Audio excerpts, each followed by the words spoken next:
선지자라고 한다면 하나님의 축복의 말씀을 우리에게 전해주고 또 그 말씀 가운데 힘을 내서 우리가 이 나라를 지키고 믿음을 지키라고 격려하는 사람이 선지자인데, 어떻게 이 예레미야는 우리 보고 포기하라고 종용하는가, 항복하라고 하는가, 나라를 망쳐먹는 사람 아닌가, 매국노 아닌가, 이러한 비판을 예레미야가 들었단 말이죠. 그러니까 예레미야가 참 사역하기가 매우 곤란했을 것 같습니다.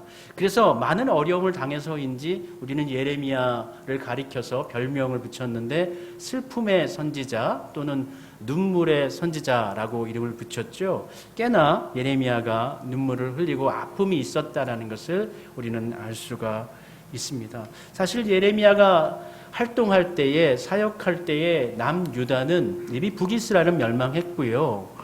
남유다는 이미 거의 정치적으로는 이미 멸망한 것이라고 볼 수가 있습니다. 그러나 그 명맥이 이어져 있고 나라 자체가 그래도 안전하게 보존되고 있었지요. 예레미야가 활동하기 전, 그러니까 사실 오늘 말씀이 기록되어진 예레미야 39장의 말씀이 기록되어지기 전에 한 25년 전에 남유다의 요시야 왕이 이제 죽을 때부터 시작해서 사실 나라는 이미 기울었다고 보아야 하는데요. 이제 메소포타미아 지역에 아시리아가 득세하다가 새로운 바벨론이라는 나라가 일어서면서 612년, 주전 612년에 아시리아의 니느웨 성이 함락이 됩니다. 그래서 이제 그 지역에 이제 바벨론이 강성해지고 그 바벨론을 피해서 지금의, 그러니까 우리 아브라함이 중간에 거쳤던 하란이라는 지역이 있는데 그 지역에 바로 옆에 갈그미스라는 곳이 있어요. 그 갈그미스라는 곳으로 이 아시리아 사람들이 다 대거 망명을 하고 피난해 옵니다. 그때 아시리아가 애굽에게 도움을 요청하죠. 우리가 지금 망하게 생겼는데 우리를 좀 도와주시오. 그럼 우리가 좀 당신을 나중에 선대하겠소 하니까 애굽도 그 얘기를 듣고 이렇게 살펴보니까 바벨론이 너무 강해진 거예요. 이렇게 강해졌다가는 우리 애굽도 위험하겠다. 그나마 지금 아시리아가 어느 정도의 권력과 힘이 있을 때 힘을 합쳐가지고 저 바벨론을 조금 힘을 약화시켜야 되겠다라고 생각을 하고 출병을 했어요. 애굽의 바로누구가 출병을 했는데 이렇게 애굽에서 쭉 가난 줄기를 산줄기를 타고 위로 해변길을 따라서 올라와서 북이스라엘 지역까지 갔어요. 그런데 그 당시에 이 왕이었던 요시야가 이 남유다 지역까지 이 애굽의 군대가 쳐들어온 거잖아요. 이거에 대해서 본인이 가만히 있을 수가 없는 것이죠. 그래서 출병을 합니다. 군사들을 이끌고 출병을 해서 무기또라는 지역에서 당신 돌아가라. 여기 우리나라 땅이다. 왜 함부로 허락도 없이 우리나라에 들어오느냐. 전쟁이 일어나요. 근데 이 무기또 지역에서 아마 격렬한 전쟁이 있었던 것 같아요. 그 전쟁에서 요시야 왕이 전사합니다. 신약성경 요한계시록에 보면은 이 무기또라는 지명을 다르게 표현하고 있어요.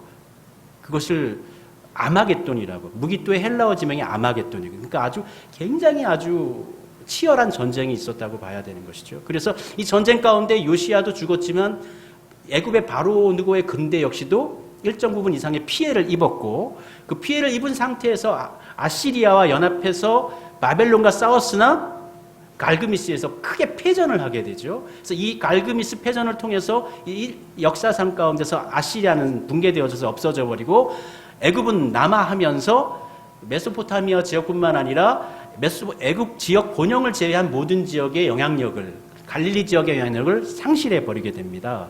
그렇게 하면서 이 바로누고가 돌아가면서요, 전쟁 마치고 돌아가면서 요시야 왕이 죽었잖아요. 요시야 왕이 죽으니까 남유다에서는 바로 왕위를 비울 수는 없는 거예요. 그래서 큰 아들인 여호아하스를 왕으로 세웁니다. 근데 돌아가면서 바로누고가 예루살렘에 들러가지고 내 허락도 없이 너희들이 왕으로 세워?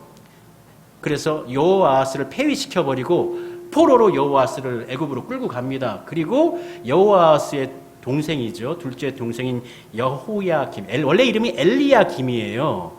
엘리야김인데 엘리야김의 이름을 누가 바꾸냐면 바로 누가가 바꿔버려요. 너 이제 엘리야김 아니야. 너는 이제 여호야김이야. 이거 뭐냐면 너에 대한 주권, 엘리야김에 대한 주권은 모두 누구에게 있다? 나 바로에게 있다. 라고 지명한 거랑 마찬가지입니다. 내가 너를 왕으로 세웠으니까 너 이제 내 말 들어야 돼. 도망치면서도 그렇게 한 거예요.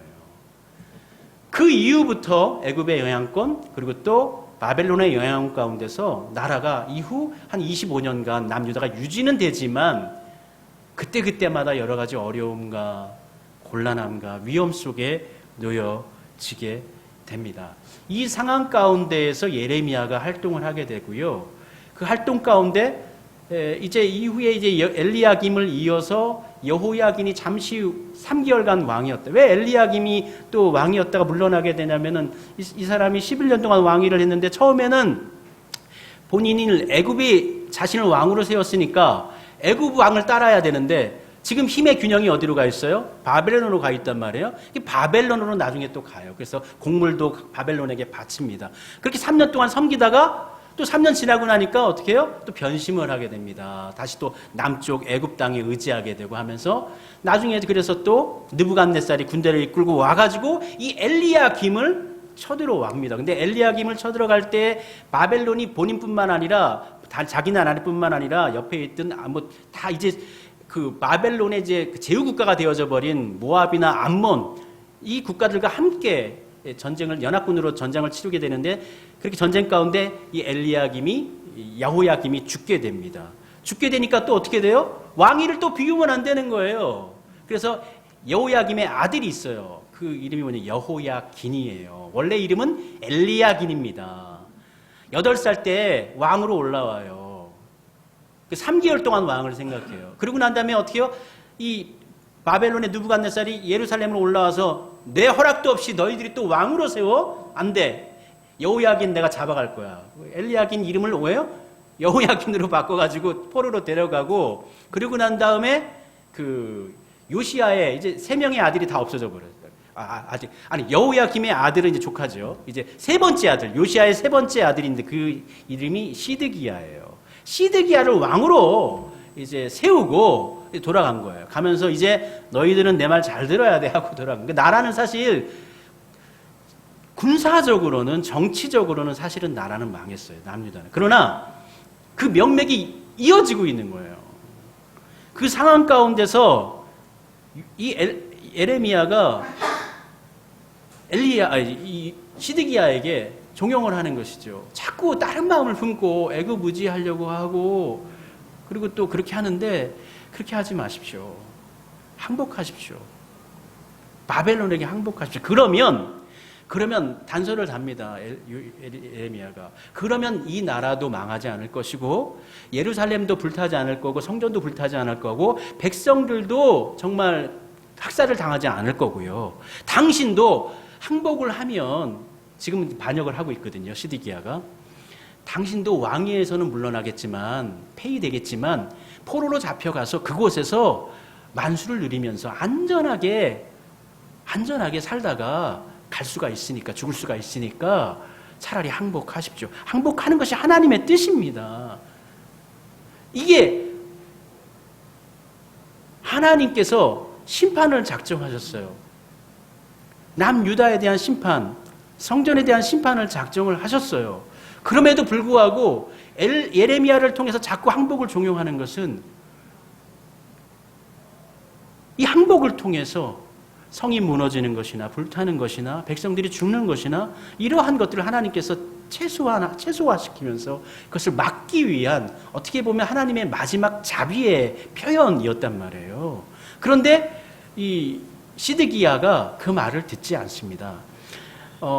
마지막 시기 이제 이 항복하기 그러니까 시드기야가 이제 포로로 잡히기 전까지 3년 횟수로는 3년 그러니까 주전 588년부터 이 바벨론이 예루살렘 성을 둘러싸고 588년 10월 달부터 시작해서 586년까지 횟수로는 3년이고요. 기간으로는 한 2년인데 588년 10월 달부터 성을 에워싸고 포위하고 난 다음에 꼼짝달싹 못하게 했어요. 그런데 이 시드기야가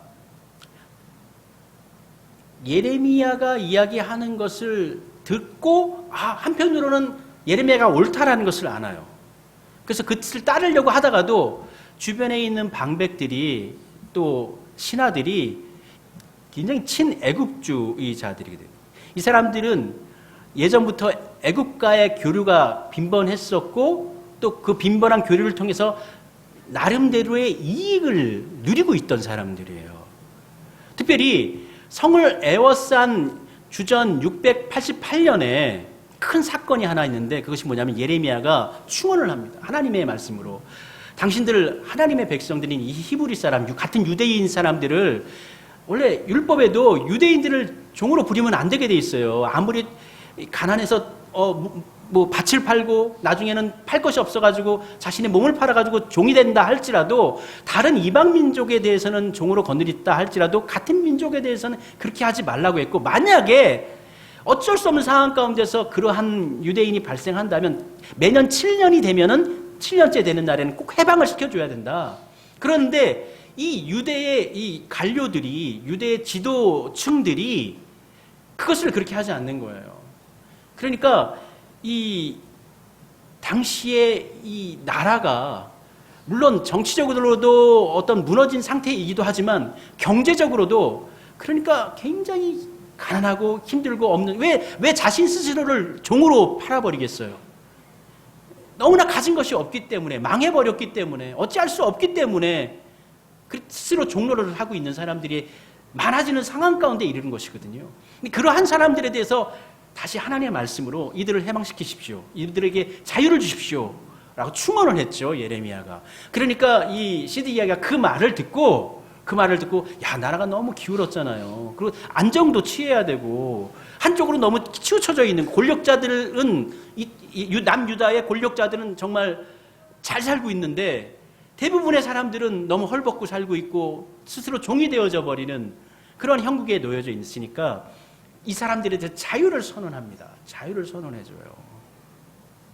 그러니까 다시 이 남유다 땅 그리고 또 이 예루살렘 성에 다시금 기쁨이 번집니다. 그리고 삶의 소망이 돋아납니다.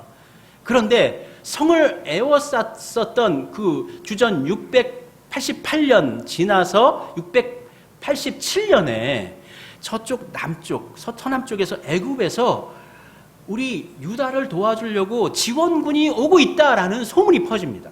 실제 거병을 하려고 움직임이 있었어요. 그러니까 성을 에워싸고 있던 바벨론의 군사들이 일시적으로 저쪽에서 올라오니까 여기서 기다리는 것이 아니라 내려가서 맞이하려고 강야에서 싸우려고 일시적으로 성을 에워쌌던 군사들을 풉니다. 풀어가지고 남쪽으로 내려갑니다. 대항하려고. 그런데 올라오려고 했던 애굽의 군사들은 소문만 무성하고 올라오지 않게 됩니다. 근데 이렇게 성이 잠시 그 어려운 가운데서 놓여진 이 상태가 돌아오니까 시드기야의 마음이 변해버렸어요. 그래서 포로로 놓아졌던 유대인 노예들을 다시금 불러들여라. 다시 잡아들여라. 그래서 다시금 그 사람들을 종으로 소환시키는 거예요.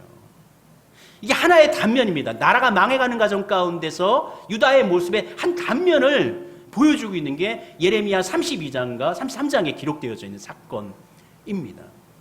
그런데 올라오고 했던 애국 군대가 안 올라오니까 다시 남쪽으로 내려갔던 바벨론의 군대가 다시 예루살렘으로 돌아옵니다. 그리고 성을 에워싸게 됩니다. 백성들이 싸워야 되겠다는 당위성과 어떤 정당성을 잃어버리고 그리고 또 이 싸움을 이길 수 있을 것이라는 전의를 상실해버리게 되죠. 그런데도 불구하고 예레미야가 계속적으로 시드기야에게 이야기합니다. 항복하셔야 됩니다. 항복하면 그래도 이 나라가 삽니다. 그리고 이 백성들이 죽음을 면할 수 있게 됩니다. 당신이 선택하십시오. 선택하면 됩니다. 라고 하는데 시드기야가 그렇게 하지 못해요. 시드기야 사실은 실권이 없어요. 능력이 없어요. 그 누가 능력이 있느냐? 자신이 거느리고 있는 관료들의 힘에 의해서 우왕좌지하는 거예요. 하는 거예요. 그럼 이 관료들은 왜 항복하는 것을 꺼려했을까요?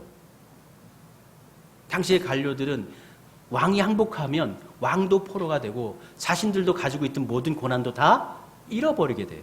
그러니까 자신들이 가지고 있던 기득권과 어떤 재산이라든지 권력이라든지 이것을 다 어떻게 해요? 놓아버리게 돼야 되는 거예요. 그러니까 이것을 놓지 않기 위해서, 그러니까 이거는 나라를 살리겠다, 이 남유다 왕국을 살리겠다라는 대의가 아니라 먼저 내가 살아야 되겠다, 나만 잘 살겠다, 백성들이야 죽든 나는 살아야 된다라는 것이 그 밑바닥에 숨겨져 있는 것입니다. 끝까지 포기하지 않아요. 끝까지 포기하지 않습니다. 시드기야도 끝까지 항전하죠. 뭐 항전하는 게 아니에요. 그냥 성에서 가만히 머무는 거예요. 머문다고 해서 답이 있는 것은 아닙니다. 답은 있는 것은 아니에요. 그러나 3년째 되는 해 이 성은 결국 무너지게 됩니다. 예레미야가 군사가 잠깐 풀렸을 때, 그때 이제 성 밖으로 나갈 수가 있지 않습니까? 그때 예레미야가 성 밖으로 나가요. 나가려고 하니까 경비를 쓰던 그 경비 대장이 예레미야를 붙잡고 네가 항복하러 가는구나 하면서 잡아가지고 감옥에 가둬놓습니다. 그때 시드기야가 찾아갑니다. 뭔가 하나님께 들은 말씀이 있느냐라고 물으면서 내게 말을 해다오. 기대를 하는 거예요. 그 말은 뭐냐면 하나님께서 우리를 구원하신다라는 메시지를 듣고 싶은데 예레미야는 항복하십시오. 그것이 살 길입니다. 라는 이야기를 반복하죠. 또 그곳에서 감옥에 갇혀 있는데 또 하나님의 말씀이 또 강력하게 예레미야예요. 근데 그 말씀은 여전히 똑같아요. 여러분들이 살기 위해서는 바벨론에게 지금 항복하는 것이 하나님의 뜻입니다. 그래야 우리가 삽니다. 라는 말을 또 메시지를 전하니까 성 안에 있는 이 유대의 지도자들이 그 말을 듣고 굉장히 화가 나요. 그래서 예레미야를 감옥에 가둬버리는데 그 감옥은 지하 감옥이에요. 지하 감옥에 원래는 지하 감옥에 원래 물이 고여져 있어요. 감옥의 편한 곳이 아닙니다. 지하 감옥이. 물 위에서 24시간 살아야 돼요. 물에 잠겨가지고. 먹을 것도 주지 않습니다. 그런데 당시에는 물은 메말라 있었고요. 지금 뭐 성에 지금 물을 어디서 구합니까? 지금 몇 해째 지금 갇혀져 있는 상황인데. 웅덩이가 지어져 있었대요. 웅덩이가. 그 진흙이 되어져 있는 곳이죠. 거기에 예레미야가 갇혀가 있는 거예요. 그래서 먹을 것도 주지 않는 거예요. 그때 이 왕의 한간인 에벤멜렉이라는 사람이 있습니다. 이 사람은 구스 사람입니다. 구스는 에디오피아 사람입니다. 이 사람이 왕의 내시로 일을 하고 있는데 이 시드기야에게 찾아갑니다. 찾아가서 이렇게 얘기합니다. 내 주 왕이여, 저 사람들이 선지자 예레미야에게 행한 모든 일을 악합니다. 악하나이다. 이렇게 고백합니다. 그러니까 시드기야가 찔림이 있었죠. 그래? 그러면 내가 거느리고 있는 이 군사들 몇몇이 있으니까 이 군사들을 데리고 가서 예레미야를 구출시켜라. 그러니까 왕이 고난이 없는 거예요. 네가 가서 구출시키려면 그걸 지키고 있는 사람들이 있다는 거예요. 남유다 땅에 권력자들이 지키고 있는데 그 권력자들 앞에서 예레미야를 구출해내려면 내 군사들을 데리고 가야 되는 거예요. 왕의 명령으로만 되는 게 아니에요. 그렇게 데리고 가가지고 어떻게 해요? 예레미야를 구덩이에서 어깨에다가 이렇게 줄을 매가지고 끄집어 올립니다. 그리고 시위대 이제 갖추긴 가둬놓는데 시위대 뜰에다가 철장해가지고 가둬놓는 거예요. 그 시위대 뜰에 갇혀 있을 때 이 시드기야가 마지막 세 번째로 예레미야가 또 찾아갑니다. 세 번째 기회인 거예요. 그때에도 예레미야가 만약 지금 당신이 하나님의 뜻 가운데 그 뜻을 따라서 항복을 하고 하나님께 모든 걸 맡기면은 당신 살 수 있습니다. 평안하게 당신 살아갈 수가 있습니다. 하나님의 뜻에 순복하십시오. 그럼에도 불구하고 시드기야는 그것에 대해서 그렇게 하겠다 안 하겠다 얘기도 없이 그냥 결정을 못하고 있는 거예요. 그 상황 가운데 결국은 성은 무너졌고 궁과 또 성전이 불타버리게 되고 이후에 시드기야는 이제 급하게 늦은 밤에 성 바깥으로 말을 타고 도망을 치는데 같이 도망치던 두 아들은 잡혀가지고 포로로 잡혀 있다가 시드기야의 눈앞에서 죽임을 당하고 아마 느부갓네살이 상당히 분노하였었던 것 같아요. 3년 동안이나 자신의 말을 듣지 않고 견뎌냈으니까, 거역했으니까. 그래서 시드기야의 그 눈을 바로 창으로 찔러가지고 뽑아버리죠. 그래가지고 눈먼 상태에서 포로로 묶어서 시드기야를 바벨론으로 압송해 갑니다. 그럼 이러한 말씀 가운데에서 오늘 말씀 39장이 이어지는 말씀인데, 사실 이 39장에 오늘 우리가 본문 읽었던 이 15절부터 18절까지의 말씀은 39장에 나올 말씀이 아니라 38장에 나온 말씀이에요. 그런데 일부러 예레미야가 이 말씀을 38장이 아니라 39장에 해놓았어요. 그러니까 39장 이전 38장 보면 나라가 망해버리고 불타버리고 모든 사람이 죽어나가고 포로가 되고 하는 상황이 다 기록되고 난 다음에 39장에 이르러서 구원의 사건을, 그 파멸과 죽음의 사건 뒤에 구원의 사건을 39장 기록해 놓고 있는데, 첫 번째 구원의 사건은 예레미야 자신이에요. 군대 장관이었던 느부살라단이 예레미야를 보고 예레미야를 선처하고 그를 감옥에서 나오게 한다는 거예요. 감옥에서 구출해내요. 근데 나중에 또 잡혀. 또 잡혀가지고 끌려가다가 나중에 느부살라단이 또 어떻게 해요? 라마에서 다시 또 풀어줘요. 네. 예레미야에게 구원이 다시 임한다라는 것, 구원 사건이 하나가 39장에 기록되어져 있고요. 그리고 오늘 본문 말씀 가운데 있는 이 에벤멜렉의 구원에 대해서 말씀으로 기록해 주고 있다는 거예요. 요거는 예레미야가 자신을 구출해준, 물구덩이 속에서 구출해준 그 에벤멜렉에게 바로 38장에 이어서 한 말이었을 텐데, 이 말을 그때 기록하지 않고 일부러 모든 사건, 정말 죽음이 난무한 그 사건 이후에, 그럼 그 죽음의 난무한 사건 가운데서 모두가 죽는가? 모두가 다 없어지는가? 모두가 다 파멸하는가? 그렇지 않다는 거예요. 산 사람이 있다는 거예요. 그럼 어떻게 그가 살아날 수가 있었는가라는 것을 18절, 오늘 보면 18절에서는 말씀해 주고 있는 것이죠. 18절 말씀입니다. 내가 반드시 너를 구원할 것인즉 내가 칼에 죽지 않. 여기서 너는 에벤멜렉이에요. 너를 반드시 구원할. 이건 근데 누가 하는 말? 이걸 내가 에벤멜렉이 하는 말을 너는 전해라 그랬거든. 이 말은 누구예요? 여기서 나는 하나님이 되는 거예요. 하나님께서 에벤멜렉을 구원해 주시겠다는 거예요. 구원할 것인즉 내가 칼에 죽지 아니하고 그 침략 가운데 칼에 죽지 아니하고 내가 노략물같이 내 목숨을 얻을 것이니. 그러니까 다른 모든 것들은 다 어떻게 죽이더라도 전쟁 패물이나 보석 같은 것들은 소중하게 보관하지 않습니까? 그런 것처럼 네 생명이 보존될 것이다라는 거예요. 근데 그렇게 보존된 이유가 무엇이냐 나와 있죠. 이는 내가 나를 믿었음이라. 그러니까 이 이방인이 이 사람, 이방인인 사람들, 하나님을 알지 못했던 이 사람은 오히려 하나님을 신뢰했고 하나님의 뜻을 따랐고, 어찌 보면 당시에 예레미야의 편을 드는 것은 굉장히 위험한 일이란 말이에요. 당시에 권력자들이 다 예레미야의 반대편에 서 있었단 말이에요. 그럼에도 불구하고 예레미야의 편에 서서 예레미야를 돌았고요. 그것은 하나님에 대한 그 믿음이 있었다라는 것을 전제하고 있다는 거예요. 그런데 이하는 반대로 유대인이면서 하나님을 알고 있으면서도 하나님의 뜻에 대해서 계속적으로 거부했던 사람들, 자신의 어떤 권력 유지와 자신의 이익을 위해서 계속 하나님의 뜻을 거부했던 사람들은 다 그 예루살렘의 침략 가운데서 모두 다 죽임을 당했다. 하나님을 믿는 백성, 유다 백성임에도 그들은 하나님의 뜻을 거절한 사람들은 죽음을 당했고, 이방인이지만 하나님의 뜻을 따랐던 이 에벤멜렉은 구원함을 받았다라는 사건의 말씀을 기록해주고 있어요. 우리는요, 하나님께 순복을 할 때 하나님께서 내가 나를 따르면 내가 너를 인도해 줄 거야, 좋은 길로 인도해 줄 거야, 축복해 줄 거야 라는 말에 대해서는 우리는 쉽게 아멘할 수가 있습니다. 감사합니다, 제가 그렇게 하겠습니다 라고 할 수 있는데, 그와 반대되는 말씀이 있어요. 반대대로 야, 이번에는 너 좀 참아라, 이번에는 좀 힘들지만 좀 견뎌내라, 좀 어렵지만 이번엔 실패야, 어쩔 수가 없는 거야, 이걸 잘 이겨내야 돼. 그러면서 실패를 전제하고 그것을 인정하라, 그걸 받아들이라고 할 때에 우리는 그걸 받아들일 수 있느냐? 받아들이기가 쉽지가 않죠.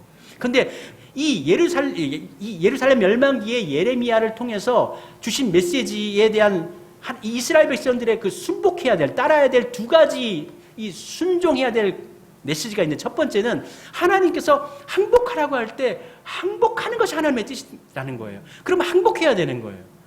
그렇게 하면은 나라 자체가 멸망하지는 않았어요. 나라가 없어지지는 않았어요. 유대 왕조는 이어질 수가 있었어요. 성전도 불타지 않을 수는 있었어요. 그런데 그것을 거역한 건 누굽니까? 시드기야와 유다 백성들인 거예요. 그러니까 이 심판은 스스로 자초한 심판인 거예요. 그리고 이 심판은 하나님께서 허락하신 심판이라는 말이에요. 그리고 하나님께서 허락하신 심판은 어떻게 돼야 되냐면, 우리가 좀 어려운 말씀이지만 받아들여야 된다는 거, 받아들여야 된다는 거. 이게 참 어려운데요. 하나님께서 허락하신 이 어떻게 보면 심판이기도 하지만 이 시험이 있다면, 하나님 저 싫으니까 이것 좀 없애 주십시오, 건너가게 해 주십시오 하는 것이 아니라, 하나님께서 허락하신 것에 대해서 그것을 힘들지만 어렵지만 그것을 인정해야 된다는, 그게 믿음이라는 거예요. 그런데 이스라엘 사람들은요, 예루살렘이 멸망하고 난 다음에 이 심판은 하나님으로부터 온 심판이에요. 그렇기 때문에 이 심판은 당해야 되는 거예요. 예루살렘의 땅에, 그러니까 이스라엘 땅, 남유다 땅에 남아가지고 하나님께서 허락하신 이 바벨론이라는 이 지팡이를 통해서 우리에게 허락한 심판을 우린 견뎌내는 거예요. 심판하신 분이 하나님이기 때문에 그걸 견뎌내는 것도 심판에 순복하는 것이거든요. 근데 이 유다 사람들은 끝까지 하나님의 뜻을 거절하고 거역합니다. 어떻게 거역하냐면, 이 남유다 사람들이, 남겨진 남유다 사람들이, 나름대로 이제 힘 있고 능력 있는 사람들이 유다 사람들과 더불어서, 야, 우리가 여기서 어떻게 계속 머물러 살겠느냐. 이제 뭐 바빌론의 이제 한 지역, 가날 지역의 총독부가 되어져 버렸는데, 여기서 이 사람들의 그 등살에 우리가 어떻게 살겠느냐. 지금까지 이 사람들하고 항쟁을 했었는데, 그러니까 차라리 망명을 하자.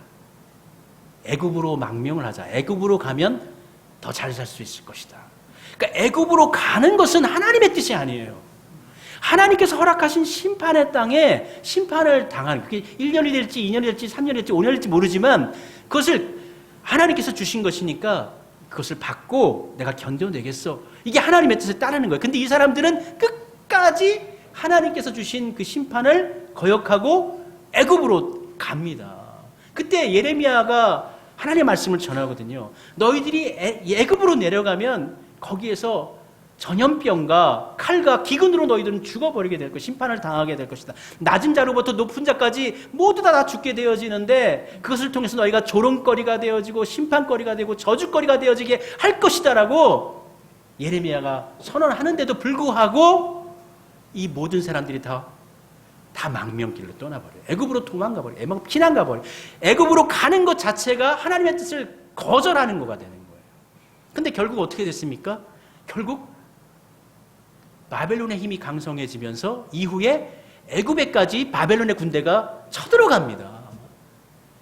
그럼 유대민족으로 애굽에까지 피난을 갔던 그 사람들에 대해서 바벨론 사람들이 어떻게 대우했겠어요?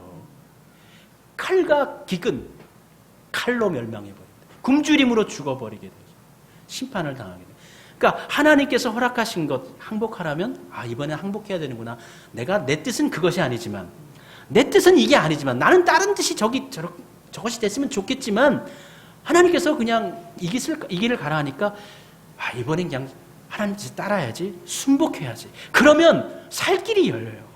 근데 다른 길 가려니까 성이 다 불타버리고 성전도 불타버리게 되잖아요. 하나님께서 주신 심판을 회피해버리거나 도망쳐버리면 안 되는 거예요.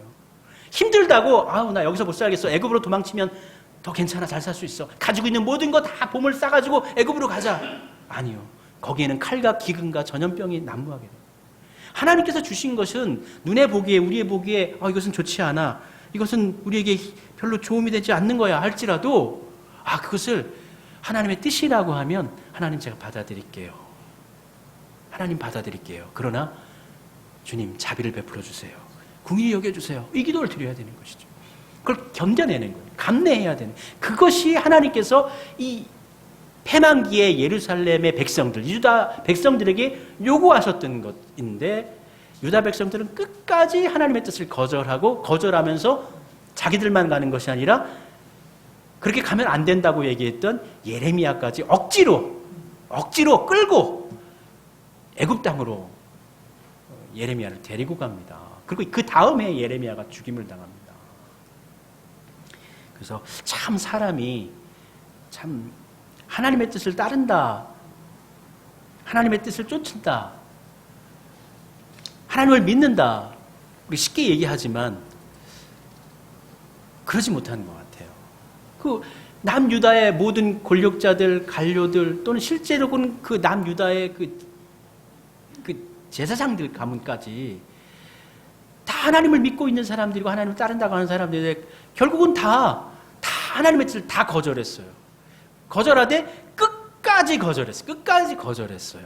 결국은 정말 사망이요 조롱거리가 되고 죽음이 임하고 심판이 임하게 되어진 모습을 이 예레미야의 어떤 마지막 모습을 통해서, 예레미야서의 마지막 모습을 통해서 우리가 확인하게 되어지는데요. 우리가 하나님의 뜻에 어려움이 있다 할지라도, 우리의 생각에 좋지 않은 것이라 할지라도, 감내하기 어려운 것이라 할지라도 하나님께서 이번에 그것을 허락하셨으면 그걸 받아들여야 합니다. 힘들지만 받아들여야 돼요. 그러면요, 우리가 죽지는 않습니다. 하나님이 우리를 죽으라고 그렇게 우리를 내모시는 건 아니거든요. 반드시 그 길 가운데 내 것을 포기하고 하나님의 길을 따르겠습니다 라고 하면 하나님께서 그 끝에 살 길을 반드시 열어주신다. 그러니까 우리 눈앞에 보여지는 여러 가지 어려움들, 왜 이러한 것들이 우리에게 자꾸 다가오지, 왜 이렇게 우리 힘들게 하지 할 때에 너무 낭망하지 마시고 이것을 넘으면 하나님께서 허락하신 것을 내가 받겠습니다. 하나님, 이것을 내가 감사함으로 받으시면 좋겠지만 그렇게 못하더라도 제가 하나님의 뜻임을 인정하고 따르겠습니다. 순복하겠습니다. 그러나 주님 자비를 베풀어 주십시오. 저희를 잊지 말아 주십시오. 기도하면서 살아가시면 하나님께서 은혜를 베푸실 줄로 믿습니다. 하나님께서 허락하신 것은 좋은 것이든 나쁜 것이든 그것을 받아들이고 인정하는 믿음으로 나아가시기를 바랍니다. 우리 함께 찬송 부를게요. 우리 하나님의 은혜를 한번 찬송 부르도록 하겠습니다. 모든 것이 다 하나님의 은혜지요. 비록 심판당하고 어려움을 당하고 있으나 하나님께서는 마지막 메시지를 통해서 구원의 메시지를 우리에게 전해주십니다. 살 길이 있다라는 거예요. 하나님의 길을 따르면 살 길이 있습니다. 하나님의 은혜를 소망하면서 함께 우리의 믿음을 찬송으로 고백드리도록 하겠습니다. 나를 지으신 이가 하나님, 나를 부르신 이가 하나님, 나를 보내신 이도 하나님, 나의 나된 것을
앞에 놓여진 길이 매우 힘들고 버겁고 어렵지만 우리가 주저함 없이 그 땅에 우리의 발을 내딛는 것도 우리 하나님께서 우리를 붙들어 주실 것이라는 믿음이 있기 때문에 좀 믿습니다. 그와 같은 마음을 가지고 믿음을 갖고 우리의 인생의 걸음을 한 걸음씩 하는 걸음씩 놓겠습니다. 우리의 발걸음 가운데 함께하여 주옵소서. 우리 성도들의 삶 가운데 함께하여 주시옵소서.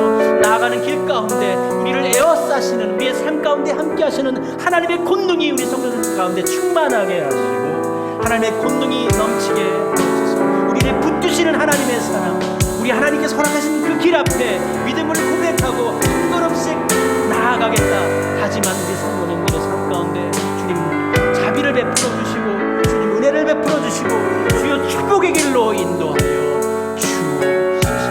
모든 것이 다 주님의 은혜임을 믿습니다. 지금 우리 앞에 놓여진 길이 비록 버겁고 힘든 길이라 할지라도 아버지 하나님, 하나님의 그 인도하심과 계획하심 속에서는 이 길을 통과한 이후에 더 큰 은혜의 길이, 더 축복의 길이 열려 있을 줄로 믿습니다. 그것을 믿고 아버지의 뜻이 허락하신 것이라면, 아버지께서 요청하신 것이라면 우리가 한 걸음씩 그 길을 내딛겠습니다. 주님의 길을 따르겠습니다.